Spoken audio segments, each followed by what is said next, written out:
Guys, যারা যারা এই ভিডিওটা দেখছেন, এটা একটা মোটিভেশনাল ভিডিও।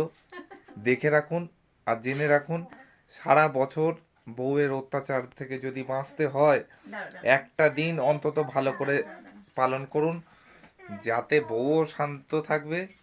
সারাটা বছর এই একটা দিনের উপহারে কাজ মিটে যাবে। ওই জন্য রাস্তায় যেতে আসতে চাঁদা দেন তো, ঠিক সেরকম ঘরেও দিতে হয়।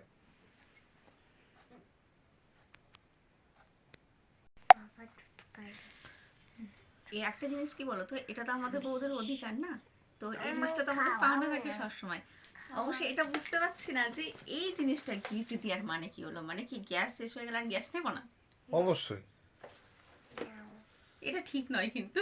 গ্যাস না থাকলেও যাতে রান্না বন্ধ না হয়, তো বুঝেছেন? আমাদেরও তো ছুটির প্রয়োজন পড়ে, আমাদেরও তো মনে হয় না আমরা একটু ছুটি পাই। রেগুলার রান্না করতে হবে, কোনো মানে আছে? গ্যাস শেষ হয়ে গেলে না বাইরে থেকে রান্না এনে না খাবো। করলে আমরা খাবো কি? বাইরে হ্যাঁ, থেকে নিয়ে আসবে, বাইরে থেকে নিয়ে আসবে, বাইরে থেকে নিয়ে এসে খাবার খাবো। প্রত্যেকদিন আমরা কেন রান্না করবো, তাই না দুষ্ট? তাই তো।